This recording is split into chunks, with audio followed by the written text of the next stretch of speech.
Bonjour à tous et à toutes pour ce nouveau débat des rendez-vous majeurs qui est consacré aux plateformes, les plateformes comme un outil au service de l'attractivité et de la sécurité. On va échanger pendant 1 heure avec nos intervenants. Vous êtes nombreux aujourd'hui, plus de 800 personnes inscrites.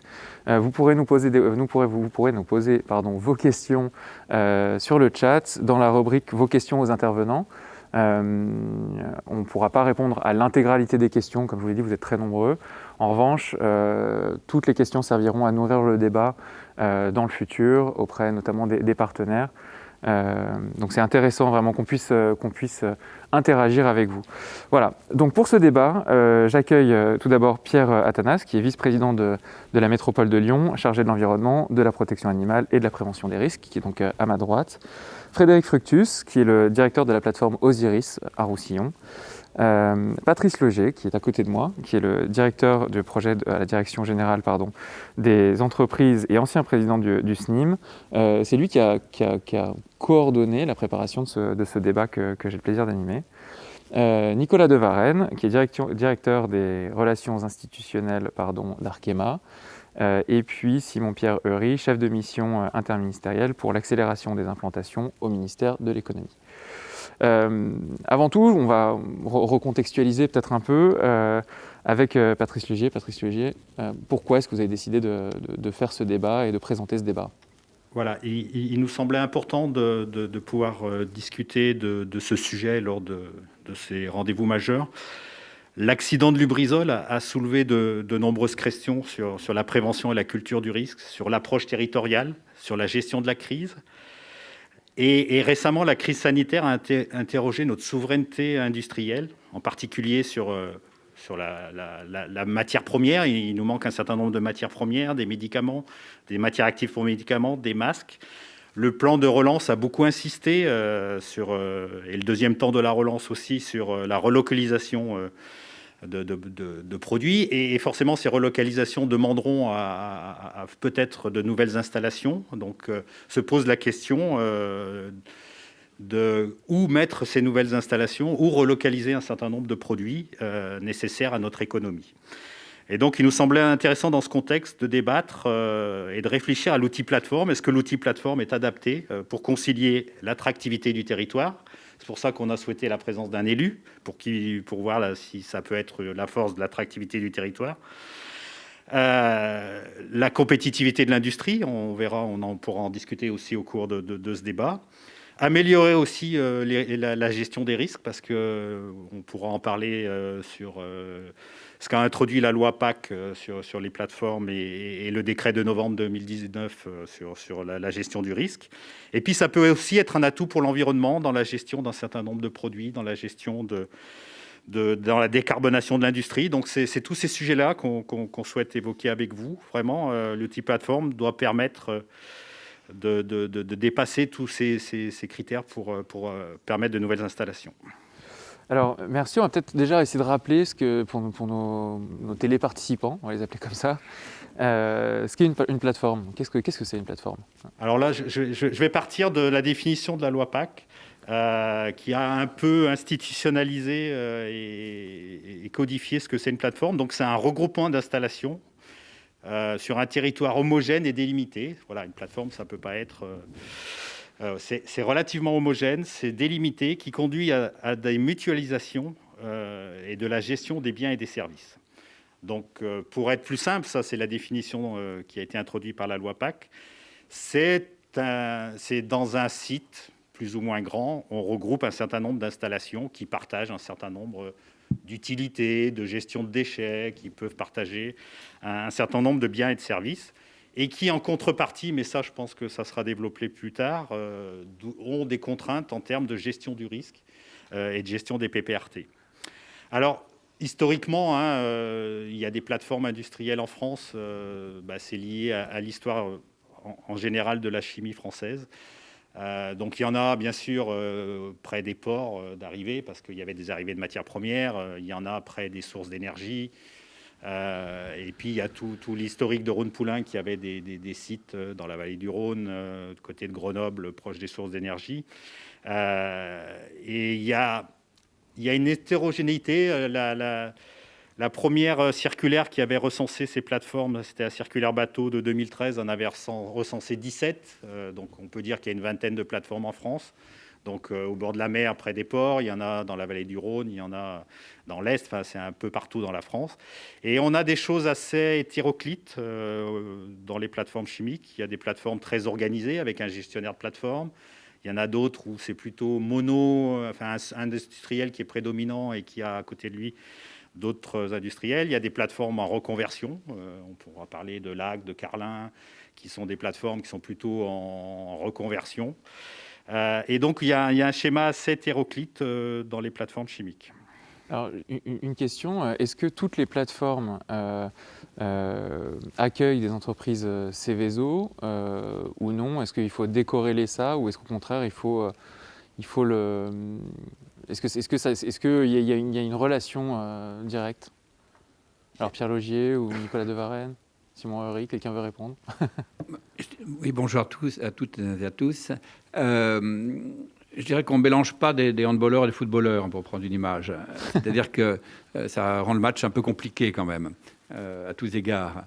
Donc je dirais que les plateformes Céveso Seuil Haut ont vocation essentiellement à accueillir des ateliers, des activités qui relèvent de la même nomenclature. Et je dirais que c'est un atout de ce point de vue-là. Il faut voir ça non pas comme une contrainte, mais comme un atout. C'est-à-dire des gens qui se ressemblent, qui ont des choses à partager en commun, notamment sur le plan de ce qu'on pourrait appeler la culture de sécurité au sens large, mais avec toutes ces applications réglementaires. Donc il vaut mieux qu'effectivement ce soit le cas. Et d'ailleurs, les textes le prévoient de façon assez nette. Et les dispositions sur les PPRT l'ont prévu assez explicitement. Du coup, on comprend bien qu'il y a probablement différentes typologies de plateformes.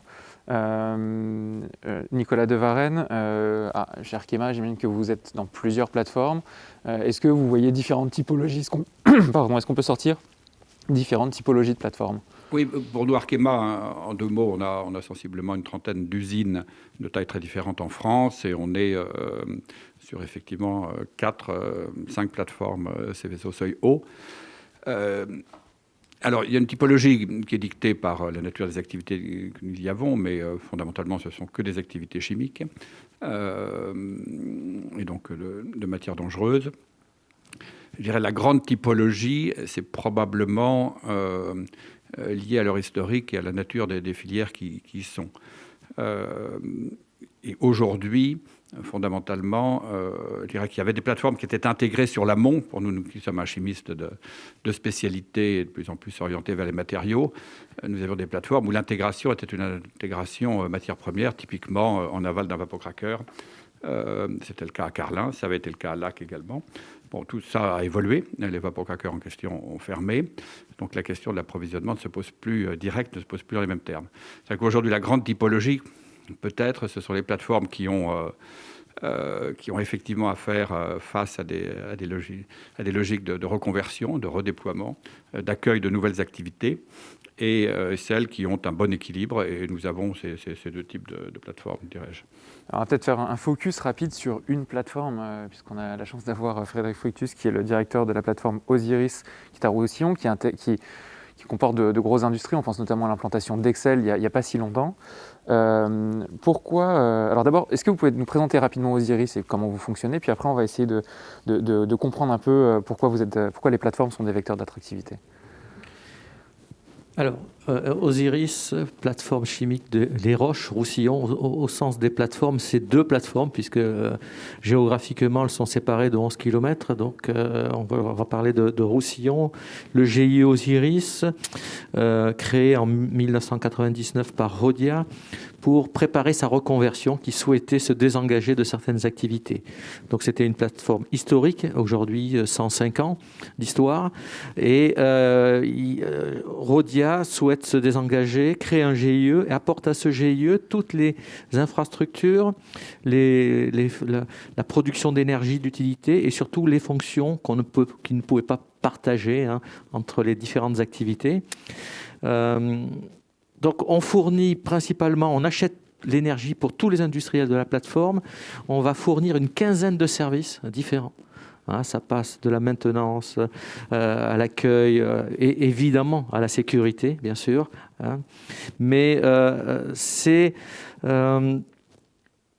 C'est 16 entreprises, Roussillon, les Roches-Roussillon, 16 entreprises, 1600 salariés et évidemment classé Céveso seuil haut. Alors, est-ce que le fait d'être une plateforme vous a permis d'être un vecteur d'attractivité? Donc on a parlé tout à l'heure d'Excel, c'est peut-être un bon exemple. Qu'est-ce qui a motivé Excel dans le fait de venir à Roussillon? Alors Excel, c'est un Américain qui a cherché une implantation en Europe dans les années 2013, 2015 et a exploré pratiquement 70 sites en Europe. Alors on peut peut-être rappeler ce qu'ils font. Ils fabriquent de la fibre de carbone pour l'aéronautique. Ouais, son client principal, c'est Airbus, c'est Safran. Dans les moteurs, il y a de la fibre de carbone aussi. Donc, ils cherchaient à implanter une usine de fibre de carbone et donc a regardé une 60-70 implantations en Europe et a choisi Roussillon, Osiris, parce que justement, il y avait cette mutualisation, Osiris. Bon, il n'y a pas que ça, évidemment. Il y a l'attractivité de la France, et notamment aux côtés de l'électricité. C'était un point important, le prix de l'électricité. Et donc, la France a un atout avec ses centrales nucléaires. Il y avait évidemment le GIE qui était l'interlocuteur unique pour accueillir de nouvelles entreprises, eh bien, pour signer des contrats pour les utilités, pour les gaz, etc. Il y a un seul interlocuteur, c'est le GIE. Et puis, il y a la localisation qui est importante. Donc là, en termes de logistique, Roussillon est situé à 50 km au sud de Lyon, à 50 km de Valence, sur le Rhône. Donc, on a accès à la voie d'eau, accès au train, accès à l'autoroute à quelques kilomètres. Donc, on est vraiment très bien placé. Et sur la question de la sécurité? Évidemment, c'était un point très très important puisque pour fabriquer de la fibre de carbone, il faut un produit qui est très dangereux, qui est l'acrylonitrile.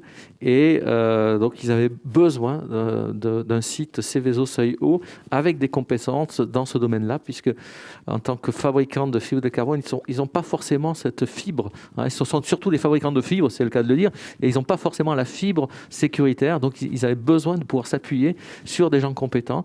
Et l'expérience d'une plateforme qui est plus que centenaire dans le domaine des risques chimiques, c'était important pour eux. Nicolas de Varenne, est-ce que c'est envisageable aujourd'hui pour une grande entreprise qui veut implanter une usine qui peut présenter des risques de s'implanter sur une plateforme? Est-ce que c'est indispensable? Est-ce que c'est la seule solution? Oui, je crois qu'objectivement, dans le contexte européen, c'est la seule solution et c'est certainement la meilleure. Il n'y a pas de doute. Ceci étant, il y a une attractivité réelle des plateformes, comme Frédéric vient de l'indiquer.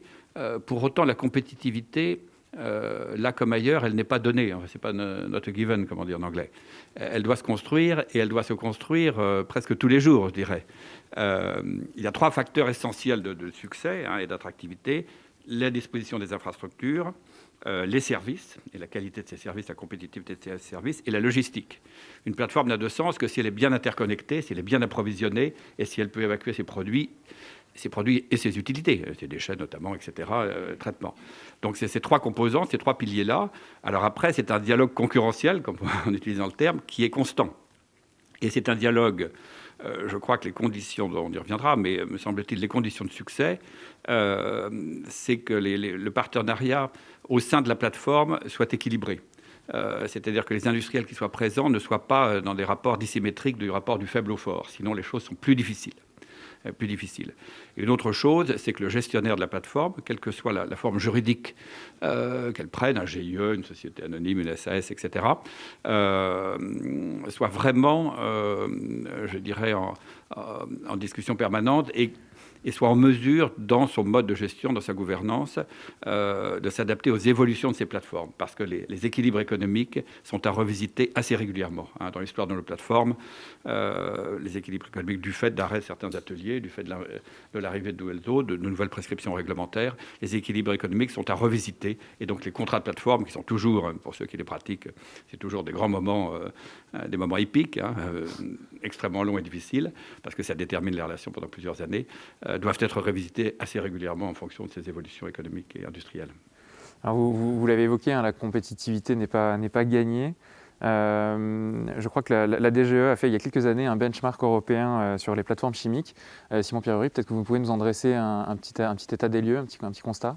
Oui, en effet. Alors, la Direction générale des entreprises, en lien avec France Chimie, ont commandé en 2014 une étude sur l'attractivité des plateformes chimiques. Et plus précisément, c'était un benchmark européen sur la compétitivité des plateformes chimiques. Donc, on se posait cette question du fait de ce que les précédents intervenants ont indiqué, voilà, en disant il y a une attractivité, il y a des facteurs de compétitivité. Quels sont-ils ? Comment on se place par rapport à nos principaux concurrents ? Où est-ce qu'on est plutôt fort ? Où est-ce qu'on a des points à améliorer ? Et partant de là, sur quoi on peut travailler dans les années à venir ? Donc, cette étude, que vous retrouverez d'ailleurs en ligne, benchmark européen des plateformes chimiques, elle a montré qu'il y avait à la fois plusieurs points forts de la France et de ses plateformes. Donc déjà, vous avez la force de l'industrie chimique française, qui est parmi les premières au monde, avec notamment des filières de spécialité dans plusieurs domaines, dont nos intervenants pourraient vous parler longuement, qui sont leaders. Vous aviez également déjà des exemples de plateformes, pour certaines, déjà bien organisées, proposant de nombreux services. Et la plateforme de Roussillon a été assez logiquement ressortie de ce comparatif comme proposant des très bonnes conditions d'accueil de nouvelles industries. Donc, vous aviez ces forces. Vous aviez également peut-être des axes d'amélioration plus généraux, partant du constat aussi que nos plateformes étaient en moyenne peut-être plus petites que celles de nos concurrents, comme les plateformes allemandes. Donc, au niveau de la gouvernance, et c'est un constat général à préciser sur chaque plateforme, il y avait de l'amélioration vue de l'époque. Donc, il y avait plusieurs plateformes où il fallait mieux formaliser, peut-être mieux organiser les relations entre les différents partenaires industriels, surtout quand ils sont nombreux. Il y avait des points à travailler sur les coûts de l'énergie. On a dit que l'électricité pouvait être favorable pour quelqu'un comme Excel, un gros consommateur. Ce n'était pas le cas sur le gaz à l'époque, mais tout ça bouge très vite, et ça s'est peut-être plutôt amélioré depuis. Et puis, un déficit d'investissement. On sortait d'une décennie où la focale des pouvoirs publics et également des industriels, de l'ensemble de la société, c'était la prévention des risques. Et c'est aussi un enjeu dont on va parler dans cet atelier. Et la prévention des risques, et la mise en œuvre de la loi Bachelot, la mise en œuvre des PPRT. Et dans ce contexte-là, on se disait, on a beaucoup investi dans la sécurité. Il faut aussi qu'on puisse retrouver des marges pour investir dans la compétitivité de nos plateformes. Donc voilà un peu les grandes orientations, les grandes conclusions de cette étude. Est-ce qu'il y a d'autres approches? Alors là, on a bien parlé des avantages, enfin en tout cas des points forts de la France. Mais est-ce qu'il en est ressorti des approches différentes dans d'autres pays, chez nos voisins par exemple? Nicolas de Varenne. Moi, je dirais qu'il faut capitaliser sur ce qui a représenté des efforts considérables et qui aujourd'hui nous positionne de façon extrêmement attractive. C'est incontestablement les PPRT. Je dirais que ça a été un travail considérable. C'est un travail de plus de 10 ans. Ça a représenté pour l'ensemble de l'industrie chimique probablement de l'ordre de 2 à 3 milliards en cumul sur ces 10 années, facilement. Pour autant, ça nous place au benchmark en termes de maîtrise des risques et de réduction des risques à la source, parce qu'il y a la maîtrise des risques, et on en parlera, vous en parlerez bien évidemment, mais l'objectif était intéressant, parce que par rapport à d'autres pays qui privilégiaient des logiques de délocalisation, les Pays-Bas par exemple, avaient privilégié plutôt une logique de délocalisation, la France à ce moment-là, à la suite de Toulouse, et c'est un choix politique courageux, et Philippe Blain, Yves Blain y a contribué, incontestablement, c'est de dire il n'est pas question de délocaliser, parce que sinon on délocalisera ailleurs qu'en France. Donc il faut faire en sorte que l'insertion dans des territoires plus densifiés se fasse, et donc ça s'est passé dans ce cadre-là. Donc je pense que c'est aujourd'hui un atout incontestable dont les autres États membres ne bénéficient pas de la même façon. Je ne dis pas du tout qu'ils ont des exigences de sécurité de sûreté qui soient inférieures aux nôtres, mais en tout cas, ils ne les appréhendent pas de la même façon. Frédéric Fructus, c'est quelque chose que vous constatez, ça, cette prééminence, peut-être un peu un grand mot, mais cet avantage concurrentiel de la France de ce point de vue-là? Ah oui, je pense qu'on a beaucoup d'atouts, notamment avec des compétences humaines, il y a eu un gros travail qui a été fait, notamment sur l'accès à l'énergie compétitive, sur les électro-intensifs, les gazo-intensifs, parce que là, on n'était pas compétitif il y a 5 ans encore. Et après des longues discussions avec la DGE, on a mis au point des exonérations pour les critères d'électro-intensivité. Et pour nous, justement, rendre la France compétitive, hein, parce qu'on avait un gros écart avec les Allemands notamment. Mais aujourd'hui, effectivement, quand je reçois des entreprises qui souhaitent s'implanter, on voit arriver de nombreux pays européens qui choisissent la France. Et puis on voit les dernières implantations en France sont très nombreuses. Donc oui, c'est clair. Hein. Puis il y a aussi un côté stabilité. Hein. Bon, l'Europe est stable politiquement, économiquement, et la France aussi. Donc ce côté-là est très important. Alors vous avez évoqué la stabilité, je voudrais revenir sur la sûreté aussi. Est-ce que les zones qui disposent d'une plateforme sont plus sûres? Est-ce qu'on peut dire ça? Alors plus sûr, le risque zéro n'existe pas. Par contre, on est sûrement mieux entraîné, et sûrement on peut se permettre d'avoir plus de moyens pour le faire, pour s'entraîner, pour répondre en cas de situation accidentelle. Je prends l'exemple de Roussillon. Nous avons des équipes en permanence, 7 jours sur 7, de pompiers formés au risque incendie, explosion, au risque chimique. Et on s'entraîne, je veux dire, presque tous les jours. On fait des POI tous les mois. Là, ce matin, j'avais un exercice POI. Et tous les mois, on a un exercice POI. Plan d'organisation interne, c'est les situations d'urgence. On s'entraîne aux situations d'urgence et tous les mois, on fait un exercice. On fait ça aussi avec les SDIS. Donc, on en fait 2 par an avec les SDIS. On en fait un en dehors des heures ouvrées. C'est le problème de Lubrizol, c'est tombé la nuit, il n'y avait pas grand monde. Nous, on s'entraîne aussi la nuit et le week-end pour faire ça. Et puis, il y a en plus, depuis quelques années maintenant, des exercices inopinés de l'Adréal qui viennent compléter tous ces exercices. Et non, je crois que c'est un atout. Et en plus, nos services, on signe des conventions avec des voisins qui sont Céveso, qui ne sont pas sur la plateforme, mais qui sont à proximité. Et on va, nous aussi, intervenir en soutien des équipes locales. Donc, ça rayonne autour de la plateforme et pas simplement que sur la plateforme. Donc oui, c'est quand même un atout d'être sur une plateforme. Alors Simon Pierrery, vous souhaitiez réagir? Oui, une réaction là-dessus, parce que je pense que c'est fondamental. En fait, ce que décrivait Frédéric Fructus, c'est que sur ce sujet de la prévention des risques, il est impératif de jouer collectif. Et d'ailleurs, ça a été déjà dit dans la plénière d'ouverture et très bien décrit par les intervenants autour du retour sur l'accident de Lubrizol. Et ce qu'on souhaite, ce qu'on cherche au niveau de l'État, c'est à favoriser, renforcer, développer cette gouvernance collective des risques au niveau des plateformes chimiques. Donc les principes ont été donnés. Moi, je voulais juste mentionner l'outil avec lequel on est en train de le faire. C'est donc Patrice l'a cité en introduction, c'est le statut de plateforme industrielle, donc qui correspond à une réalité pratique ancienne, mais qu'on a du coup souhaité maintenant mieux formaliser pour pouvoir en faire bénéficier non seulement les plateformes historiques qu'on avait reconnues par circulaire il y a quelques années, mais également toutes les autres sites chimiques qui veulent aussi accéder à cette reconnaissance et se développer. Donc ce statut, il a été intégré récemment à la loi, et puis un décret de fin 2019 est venu préciser les exigences. Et en 2 mots, l'idée, c'est d'avoir...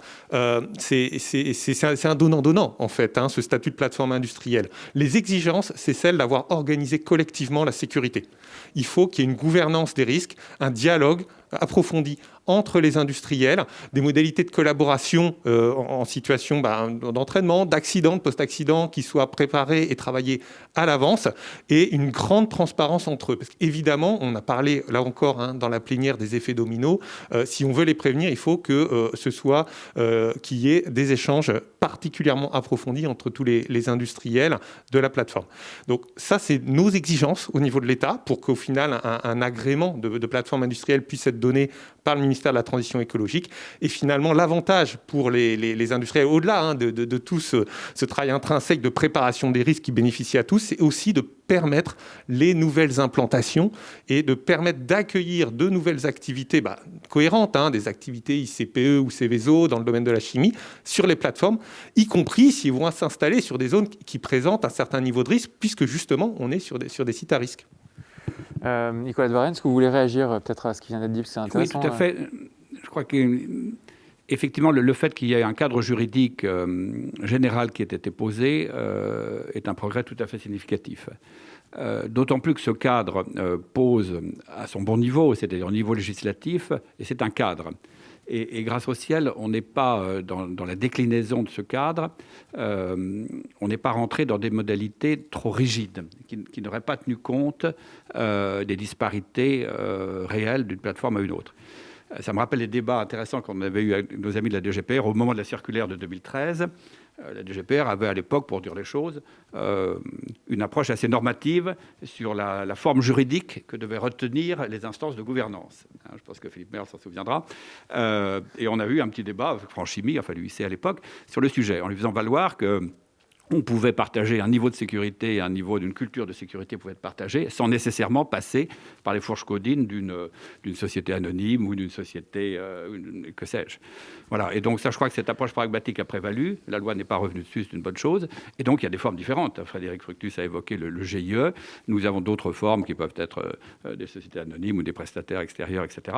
Voilà. Donc on s'accommode d'un niveau de sécurité partagé avec des formes juridiques qui peuvent là aussi tenir compte des évolutions nécessaires, parce qu'il est très important que là encore les formes juridiques ne contraignent pas les évolutions économiques et ce que j'évoquais tout à l'heure, le bon équilibre, parce que fondamentalement une plateforme fonctionne parce qu'il y a un bon équilibre économique et il y a un bon partage. Les discussions sur la chaleur sont absolument critiques au sein d'une plateforme, enfin sur les utilités au sens large. Voilà, et il est important que ce ne soit pas contraint comme toujours par des formes juridiques trop rigides. Du coup, pour rebondir là-dessus, on voit bien qu'il y a des plateformes qui peuvent être très anciennes, comme c'est le cas pour Osiris. J'imagine que la vie n'est pas un long fleuve tranquille et que parfois elle rencontre des difficultés. Quelles sont ses principales difficultés? Quels sont vos retours d'expérience là-dessus? Alors les difficultés, c'est essentiellement sur la négociation des contrats de plateforme, c'est incontestablement toujours des temps forts. Et une autre, c'est quand il y a des plateformes qui sont en évolution, ce qui a été le cas de quasiment toutes les plateformes en France. Vous pouvez avoir à un moment donné la nécessité de prendre en compte des actifs communs, une station de traitement des eaux, une station bio, une station physico-chimique, un réseau, des ovoïdes, etc., un état d'installation, voire une station de production d'énergie, qui sont partagés, qui peuvent se retrouver à un moment donné surdimensionnés par rapport aux besoins réels de la plateforme. Et donc là, il faut faire très attention à ne pas rentrer dans les logiques malthusiennes où chacun dirait je ne veux payer que ma quote-part et c'est quelqu'un, un tiers, qui paiera le surcoût du surdimensionnement. Donc là, ce sont des temps forts, ce sont des temps difficiles, qui sont toujours difficiles, parce que, bien évidemment, chaque exploitant rêverait de faire un zéro base, c'est-à-dire de partir, par rapport à ses concurrents internationaux ou chinois, de partir de from scratch et de construire des utilités qui soient parfaitement dimensionnées à ces installations. Il faut tenir compte de cette réalité, et là, c'est un aspect de la mutualisation, c'est des temps forts. Mais je vous rassure, cette problématique, j'ai regardé un peu sur nos autres plateformes dans le monde, on est très présent en Chine, on est sur des grandes plateformes. Les problématiques sont exactement les mêmes. Et là-bas, je vous dirais que les débats sont encore autrement plus rudes qu'ils ne sont ici, avec une particularité intéressante en Chine. Vous savez, on n'est pas propriétaire du sol, on est dans un peu de logique à l'anglaise, on a des baux quasiment amphithéotiques, et donc c'est l'État, souvent, ou la région, la province, ou la ville, qui est propriétaire de la plateforme, et qui a créé sa propre structure de gestion. Et donc, elle est à la fois propriétaire du sol, et donc de tout ce qui est afférent au sol et au sous-sol, et aux pollutions, bien sûr, quand il y en a. Et donc, elle est aussi, très souvent, gestionnaire des utilités. Et je vous assure que les débats, j'en parlais encore récemment avec le directeur de filiale, les débats sont costauds, sur ces rééquilibrages, et souvent, parfois, avec des réactions unilatérales. On est, heureusement, en France, pas dans cette logique-là, on est dans une logique contractuelle, mais voilà.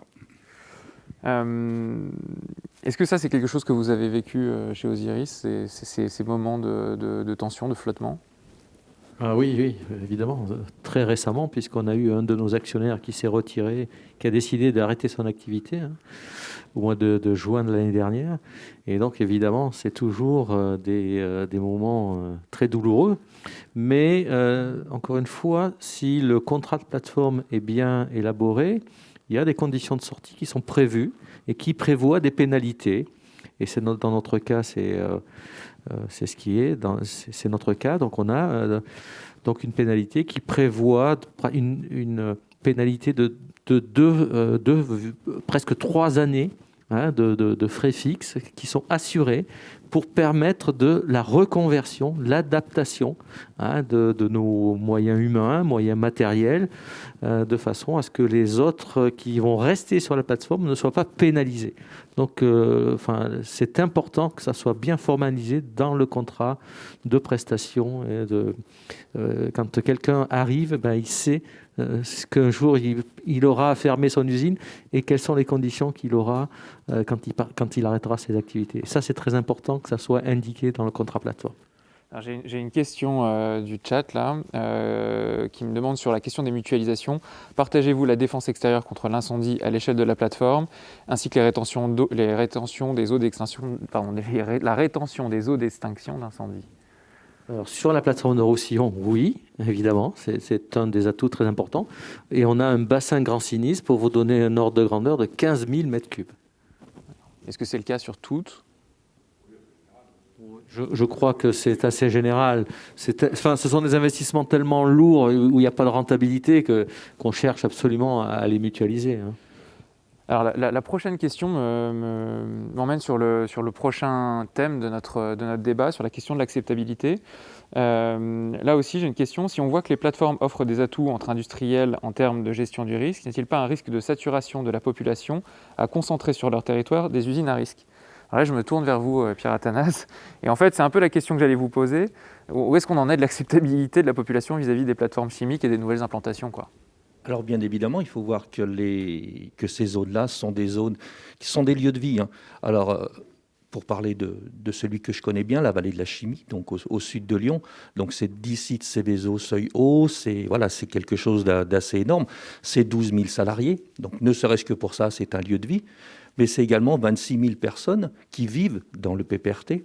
Sur les 100 000, quand on considère qu'il y a 100 000 personnes dans la vallée de la Chimie, plus d'un quart habitent en zone PPRT. Et je réside moi-même dans le PPRT de la vallée de la Chimie. Donc c'est un lieu de vie. Après, les gens sont, alors j'allais dire malheureusement, habitués et du coup ignorent des fois un petit peu le risque. On a, et nous, des soucis pour que les gens se protègent, même s'il y a des grosses choses qui ont été faites. On voit on a 7000 logements à protéger des risques. Pour l'instant, on n'en est qu'à 2000. On a énormément de mal, alors que ça ne coûte pas un centime aux bénéficiaires, aux gens qui vont faire des travaux sur leur logement, que ce soit des appartements, que ce soit des villas.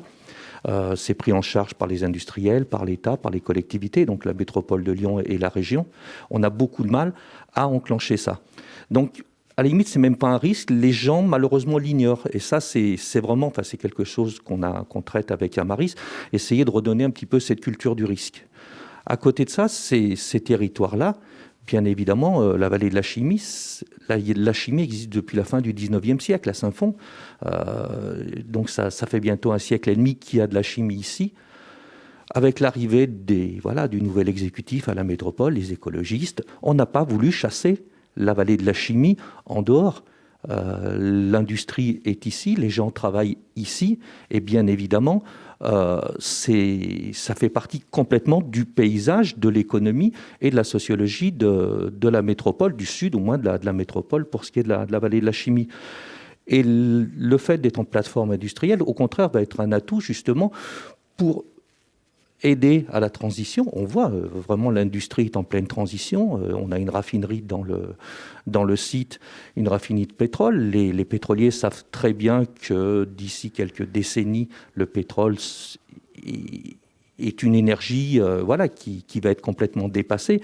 Donc il y a des orientations. Donc il y a pas mal d'industriels, dont Total bien évidemment, et pas mal d'industriels qui sont déjà sur de la recherche, beaucoup de recherche et développement. C'est plus de 2500 personnes qui travaillent sur la recherche et développement dans la vallée de la Chimie. Donc sur l'hydrogène, sur toutes ces choses-là. Donc ce n'est pas une histoire de saturation, c'est vraiment faire vivre le territoire. Les gens sont ici, il vaut mieux qu'ils travaillent à proximité plutôt qu'en plus amener voilà, des polluants. Hier, j'étais en réunion avec la préfète sur le plan de préservation de l'atmosphère.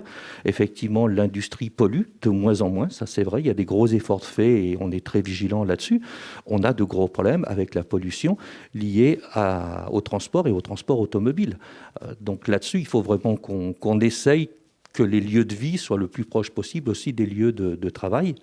Et en cela, les plateformes sont véritablement un atout et permettent des transitions, et notamment dans les fameuses zones grises, où là, on va pouvoir faire des choses. On a malheureusement aussi des zones rouges, où là, on est obligé, effectivement, de racheter les maisons, de les raser.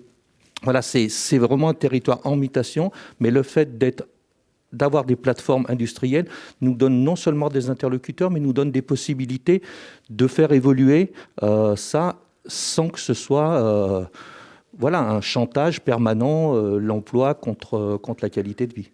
Et, par exemple, aujourd'hui, est-ce que vous prendriez le risque d'implanter une nouvelle industrie Céveso à risque dans le cadre de Feyzin, enfin, dans le cadre de la zone PPRT de Feyzin? Est-ce que ça, c'est quelque chose que vous êtes encore prêt à faire aujourd'hui, ou est-ce que vous dites non, de toute façon, ce ne sera pas à accepter, en dehors de la question du foncier, hein, mais...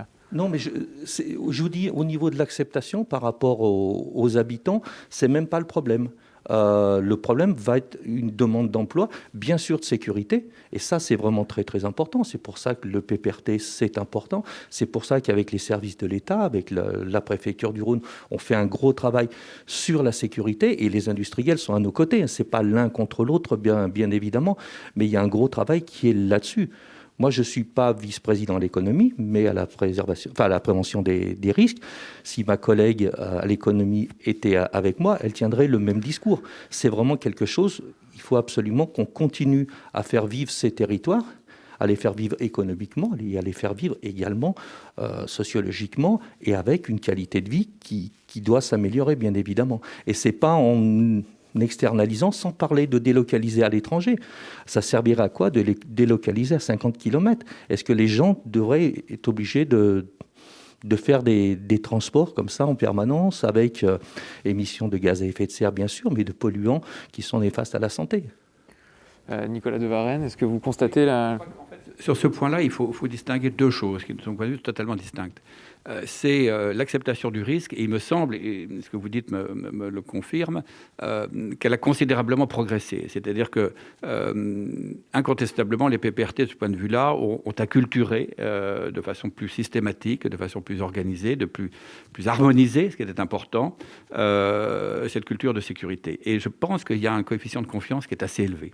Alors à Maris, il contribue tous les jours, il a considérablement contribué en déclinaison de l'encadrement législatif et réglementaire.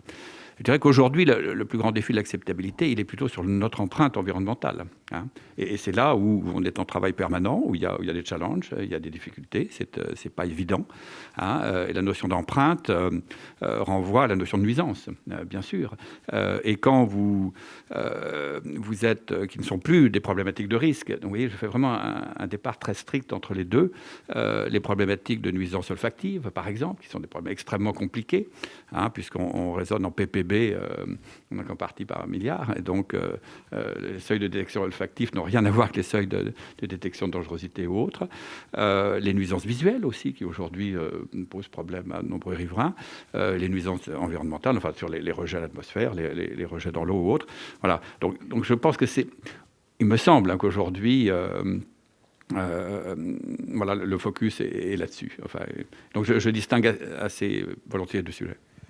Oui, ça l'est même un peu trop, puisque les gens, finalement, ont perdu la culture du risque, évitent de se protéger, ce que je disais tout à l'heure sur la protection des logements, parce que, finalement, se sont habitués.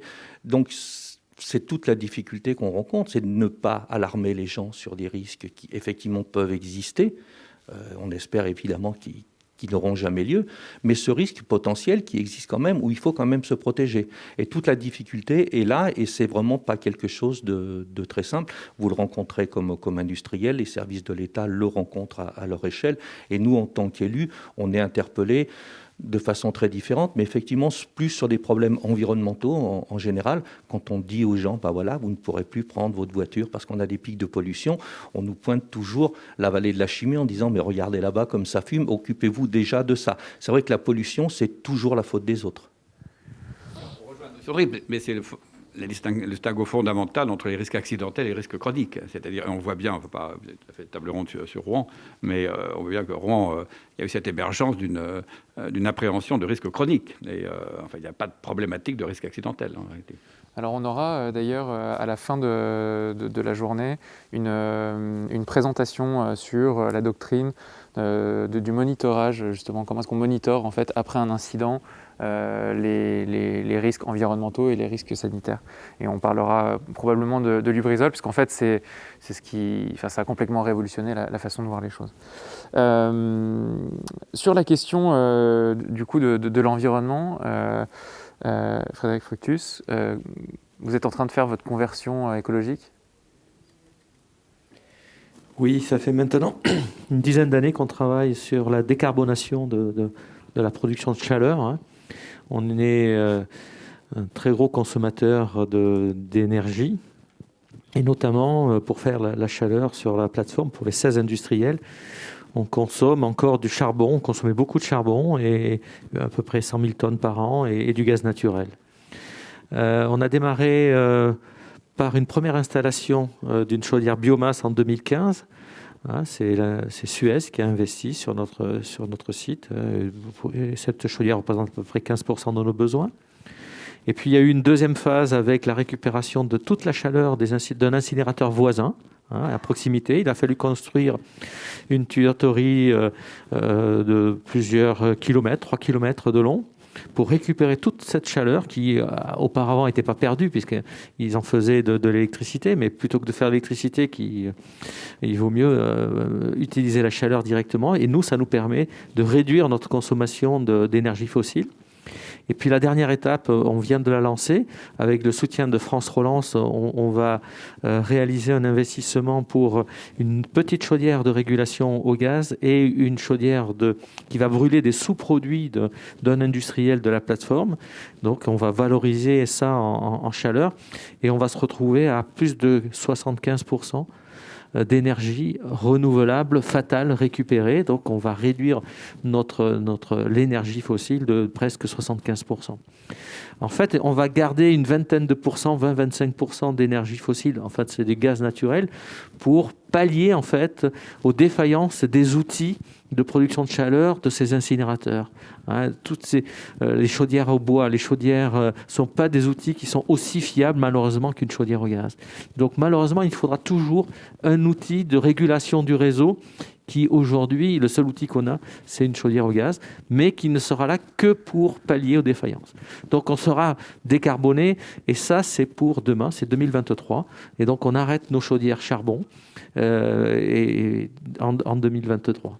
Et dans la vallée de la chimie, alors, Pierre Athanas, est-ce que là aussi, vous avez commencé à travailler sur des solutions pour décarboner notamment ?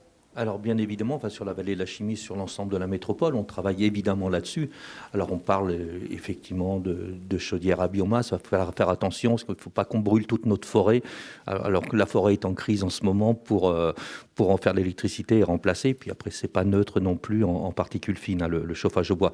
Mais c'est vraiment avec ce panel-là, donc la vallée de la Chimie est vraiment au bord du Rhône. Il y a un barrage qui fait de l'électricité, bien évidemment.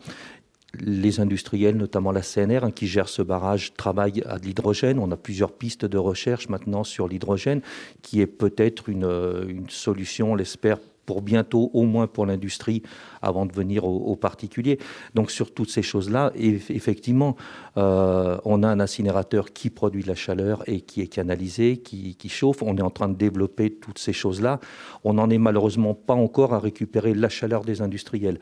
Et là, c'est vraiment quelque chose qu'il faudrait faire, parce qu'on a énormément... vu le nombre d'usines qu'on a qui produisent effectivement de la chaleur. Et pour l'instant, cette chaleur est très peu valorisée. Et là, on a vraiment une marge de progression qui est énorme. Mais là, vraiment, on va dans le bon sens. On voit qu'actuellement, il y a une véritable volonté de tout le monde d'aller dans ce sens-là. Et en même temps, des progrès techniques aussi qui font qu'on avance aussi. Qu'est-ce qui bloque justement dans le cadre de la réutilisation de la chaleur du coup des industriels? Que jusqu'à maintenant, les gens travaillaient plutôt chacun de leur côté, faisaient de la cogénération, des choses comme ça, entreprise par entreprise. Et si on veut arriver à faire quelque chose de réellement, c'est exactement l'exemple de Roussillon, hein. Si on veut quelque chose de performant pour tout le monde, il va falloir qu'on arrive à mutualiser entre ceux qui produisent beaucoup et ceux qui ont besoin de beaucoup. Peut-être que c'est quand même mieux de le voir à ce niveau-là. Oui. Simon Pierrery, ouais. Est-ce qu'il y a une place pour l'État dans la planification notamment de ces échanges ou...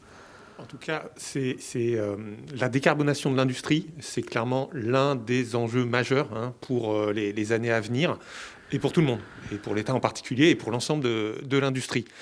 On peut peut-être du coup s'appuyer sur les exemples qui ont été donnés pour généraliser. Ouais. Donc vous avez une stratégie de décarbonation pour toute l'industrie qui est en cours de préparation, qui va être bientôt annoncée dans le courant de l'année, et qui prévoira à la fois les objectifs, mais les outils. Les modalités de soutien, y compris financiers.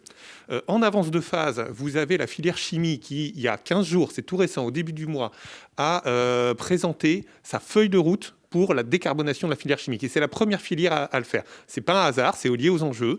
La chimie, c'est 20 à 25% des émissions de l'industrie française. Et il y a une ambition qui est de faire moins 25% dans les 10 ans qui viennent. Et donc, les modalités pour faire ça, comment on peut faire? C'est tout ce qui est chaleur bas carbone. Donc arrêter évidemment le charbon et puis réduire autant que possible la place du gaz aussi et aller plutôt vers les solutions type biomasse, combustible solide de récupération. Également récupérer la chaleur issue de l'incinération des déchets dangereux. Ça, c'est un truc qui se fait forcément sur les plateformes chimiques. Autant réutiliser cette chaleur. Il y a aussi tout ce qui va relever de l'efficacité énergétique et de la récupération de chaleur. Et on voit d'ailleurs que ces solutions, elles impliquent à nouveau un jeu collectif. Parce que à chaque fois, c'est des outils pour pouvoir les assumer au niveau des coûts d'investissement. Il faut se mettre à plusieurs. Pour pouvoir les utiliser aussi, les approvisionner. Et tous ces réseaux-là, ça marche si on a plusieurs industriels, plusieurs consommateurs qui vont s'équilibrer. Et ça marche beaucoup moins bien si on veut le faire solo sur un atelier ou sur une entreprise. Et enfin, pour finir sur ce panorama général décarbonation de l'industrie, ce qui est important à souligner, c'est que ça va nécessiter des investissements considérables de la part des industriels, mais l'État va mettre également des moyens importants sur le sujet, à travers notamment le plan de relance. Donc, dans l'immédiat, c'est 1,2 milliard d'euros du plan de relance qui est dédié à la décarbonation de l'industrie. Alors, ce n'est pas que la chimie, mais la chimie est très bien représentée là-dedans avec déjà plusieurs projets annoncés et soutenus. Et ça va continuer. Et donc ça, c'est la première étape du plan de relance 2021-2022, mais cette stratégie, elle s'inscrira dans la durée et on continuera d'allouer des moyens financiers de l'État pour accompagner et rendre rentables et compétitifs ces investissements et les rendre viables tout au long des 10 ans à venir pour permettre l'atteinte de ces objectifs. Alors, quid du cadre réglementaire? Parce que vous avez parlé de moyens, mais il y a aussi la question réglementaire, typiquement dans le cadre de l'utilisation de l'hydrogène, vous en avez parlé, il y a un risque en fait, qui peut se poser. Comment est-ce qu'on cadre ces risques? Comment est-ce qu'on modifie peut-être les choses? Frédéric Fructus, est-ce que vous avez déjà travaillé sur ça? Est-ce que, Simon Pierrery, vous pourrez peut-être réagir? Le risque supplémentaire. Le risque hydrogène, on le connaît depuis très très longtemps. C'est une matière première de l'industrie chimique. Après, effectivement, il y a des usages nouveaux dans l'automobile, dans la mobilité, où là, effectivement, il va falloir peut-être adapter un petit peu la réglementation. Mais au niveau industriel, l'hydrogène est un produit qui est connu, maîtrisé. Alors, effectivement, aujourd'hui, on le fabrique à partir plutôt d'énergie fossile, du gaz naturel. Et nous, par exemple, sur Roussillon, on travaille sur comment décarboner en captant le CO2. Et ce CO2, c'est une matière première pour fabriquer d'autres molécules chimiques. C'est plutôt là-dessus qu'on travaille. On travaille aussi sur la piste de l'électrolyse, de l'hydrogène. Et la combinaison de cet hydrogène avec du CO2 de nos chaudières ou d'autres installations qui émettent du CO2. Et la combinaison de CO2 avec de l'hydrogène peut faire des molécules chimiques comme du méthanol. Donc on travaille aussi sur des projets de rupture. Là, on parlait de solutions pour décarboner qui sont solides, qui sont connues, le bois, les combustibles solides de récupération. Mais il y a aussi des modifications importantes de rupture comme la transformation de l'hydrogène, la combinaison pour faire d'autres molécules chimiques. je reviens quand même sur la question de la modification du cadre réglementaire. Est-ce qu'aujourd'hui, il y a une nécessité de modifier ce cadre-là pour pouvoir permettre des échanges qui aujourd'hui ne sont pas possibles ? Alors, concernant tout ce qui va être la décarbonation de l'industrie, je pense qu'il y a avant tout un besoin d'investissement, on en a parlé, et puis également, plus largement, de soutenir l'émergence de nouvelles solutions. Donc c'est beaucoup parce que là, on était déjà sur la mise en œuvre, mais avant ça, il y a de la R&D, beaucoup de R&D à faire, et puis favoriser aussi le développement d'une offre française de solutions pour la décarbonation, parce que c'est pas le tout, il s'agit aussi que ces investissements-là, ils puissent s'appuyer sur des solutions françaises et bénéficier à nos offreurs de solutions. Après, si on veut faire le lien avec les aspects plutôt réglementaires, reprenons le décret plateforme, le statut de plateforme industrielle, qui clairement favorise et incite à développer les mutualisations dans le domaine de l'énergie ou des effluents. Et donc ça, c'est une incitation qui est faite aux industriels d'aller vers ce type de solution. Enfin, faut voir que, du coup, moi, vous l'avez dit, je représente le ministère de l'économie, mais plus largement au sein de l'État, dès qu'on a des sujets comme ça, le travail, il est interministériel. Et sur ces enjeux liés à l'énergie, le ministère de l'économie et le ministère de la transition écologique travaillent main dans la main. Et donc, quand il y a des questions réglementaires qui émergent, comme par exemple comment favoriser le développement de l'hydrogène et de l'hydrogène décarboné, eh bien, ces questions réglementaires, elles sont traitées en parallèle des questions de développement et de financement. Et ça, on le fait en lien avec les fédérations professionnelles systématiquement pour que lorsque les solutions sont matures et prêtes à être installées, le cadre réglementaire soit déjà prévu et qu'on n'ait pas à subir un temps d'attente parce qu'il faut attendre une loi, un décret pour mettre en œuvre les solutions. Merci beaucoup. Je souhaiterais juste peut-être terminer avec une question qu'on n'a pas abordée avant dans la partie précédente, qui est la question de comment est-ce que les plateformes travaillent avec les associations, les riverains. Est-ce que vous avez une relation directe avec eux ? Comment est-ce que ça se passe de ce point de vue-là ?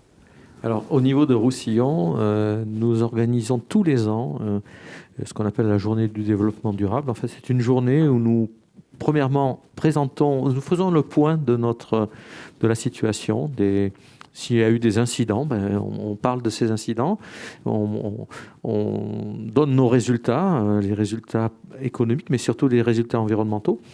Et puis, surtout, on parle des nouveaux projets, donc par anticipation, on prévient tout ce qui va se passer.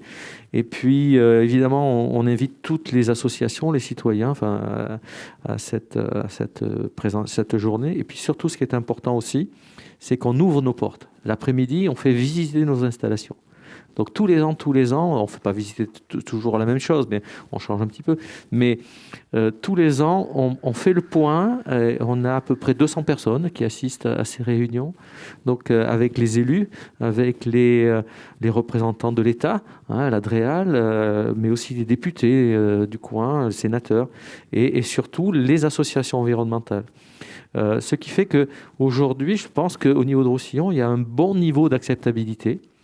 On l'a vu avec le cas d'Excel, qui était quand même une grosse installation avec des risques qui étaient assez importants et pour lequel on a aussi beaucoup anticipé dans la communication. On ne s'est pas tenu au strict réglementaire, quoi. Avant de l'enquête publique, on avait déjà communiqué bien en amont avec les associations. On leur avait présenté le projet presque 6 mois, 1 an avant l'enquête publique. Donc voilà, il y a une relation assez étroite entre la plateforme. C'est lié aussi à son histoire, mais aussi, voilà, c'est le rôle des industriels d'avoir ces relations régulières. Il ne faut pas attendre l'événement, il ne faut pas attendre l'accident pour avoir ces relations. Alors si ces sujets vous intéressent, on a un débat en début d'après-midi sur la question de la transparence et de la communication, donc la communication et l'information post-accident et le rôle de la transparence dans cette communication. Et donc on abordera un peu plus en profondeur ce sujet. Nicolas de Varenne. Réflexion. Nous, Arkema, on a, il y a maintenant longtemps, quasiment une dizaine d'années, perçu la nécessité de dépasser des expériences individuelles de sites qui avaient leur mérite, mais qui étaient, je dirais, peut-être un peu artisanales, et de promouvoir des outils de dialogue et de contact qui soient harmonisés au niveau du groupe. Et on a mis en place j'appelle ça un kit, le mot est un peu réducteur, mais on a mis en place une démarche de progrès qui s'appelle Terrain d'entente, qu'on déploie dans nos 147 usines dans le monde maintenant, quelle que soit leur culture, quelle que soit leur taille, et qui a été un très grand progrès dans l'homogénéisation des messages, l'homogénéisation des rapports, voilà, la promotion de standards de sécurité, d'environnement et autres, et le fait d'avoir une démarche processée, d'avoir des outils spécifiques sur lesquels la direction HSE Group, la direction communication, etc., enfin, s'implique pour aider les exploitants à mettre à disposition cet outil, ce kit, dirais-je, enfin, ce vecteur a été un très grand progrès, incontestablement. Ça, c'est le premier élément. Le deuxième, c'est qu'il y a bien sûr, mais je pense que vous en parlerez, vous en avez déjà parlé, il y a tous les outils et les structures de concertation institutionnelle, qui sont les CODERST, etc., les CLIC, les CLIS, enfin toutes les commissions. Il est clair qu'aujourd'hui,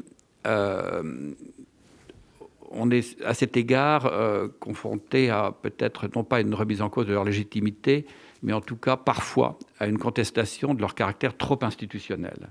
C'est-à-dire qu'il émerge là aussi le fait de dire qu'on est dans un, vis-à-vis de parties prenantes ou d'associations, le sentiment que le dialogue est déséquilibré, que les exploitants y ont peut-être trop de place et qu'il y a un rapport, non pas du fort au faible, enfin vous voyez, un rapport, une dissymétrie, et que ça rend ce dialogue trop figé.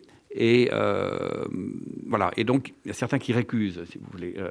Et je crois qu'il faut entendre cela. Et je pense qu'il faut distinguer, en fait, différents terrains et différentes catégories d'expression. Il y a l'expression des exploitants, qui ont toute leur légitimité à s'expliquer, etc. Il y a le terrain, ou le pôle, dirais-je, des experts, en matière de santé, en matière d'environnement, problématique santé-environnement, risque ou autre.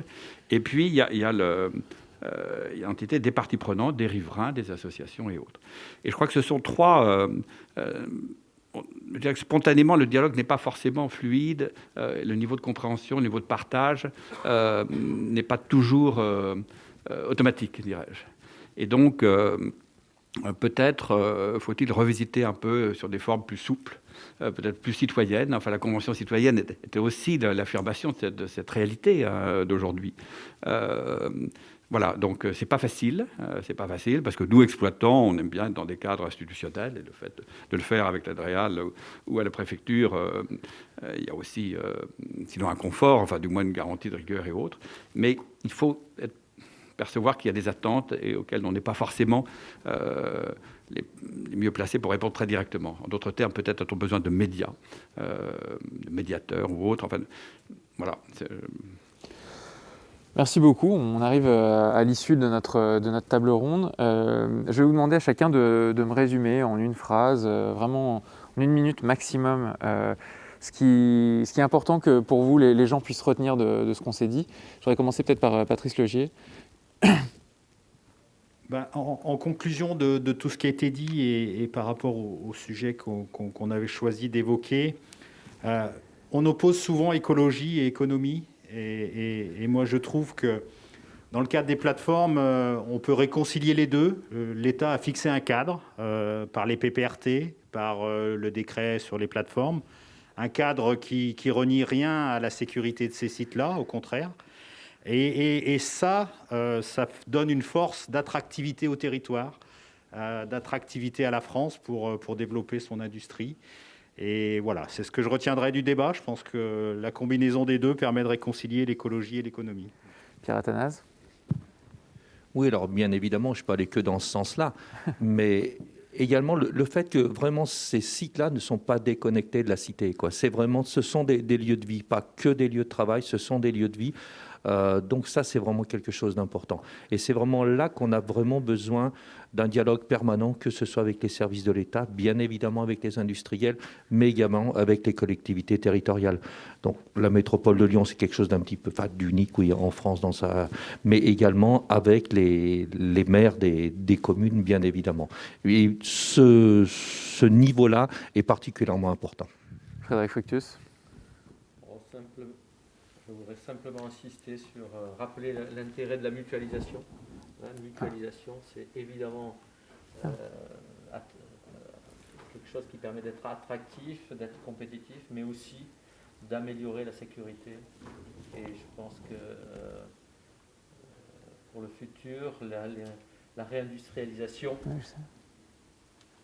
Ça devrait Alors, on a un problème de son, a priori. Voilà, on a un problème. Alors, il faut, voilà, vous échangez vos micros. Désolé, on va reprendre. Désolé pour vous si vous n'avez pas entendu l'intervention. On a un problème de son, on vient de changer de micro. Il va pouvoir répéter ce qu'il vient de nous dire. Rapidement, donc insister sur l'intérêt de la mutualisation. C'est vrai que ça permet d'améliorer la compétitivité, l'attractivité, mais aussi en parallèle la sécurité. C'est, je crois, ce que je voulais insister là-dessus. Merci Frédéric Fructus. Nicolas de Varenne. Je me projetterai, objectif de neutralité carbone 2050, ça passera pour l'industrie, on parle de décarbonation de ces procédés, et cette décarbonation passera essentiellement à l'horizon 2050 par l'électrification. On entend bien tous que nos plateformes soient encore là. Elles seront certainement moins ou plus du tout gazo-intensives, elles seront très probablement électro-intensives. Ça va changer pas mal de choses dans le paysage. Il va falloir tenir compte de cette réalité-là. Incontestablement, les plateformes sont le lieu naturel d'accueil de cette décarbonation. Il en va de même pour l'hydrogène. On voit mal qu'aujourd'hui, on encourage l'installation, je parle d'électrolyseurs de grande puissance, ailleurs que sur des plateformes. Enfin, ça me paraît... voilà. Donc, les plateformes de point de vue sont un atout, une énergie décarbonée compétitive en France, des structures sécurisées, polyvalentes et compétitives pour accueillir cette décarbonation. Et on va laisser l'État conclure.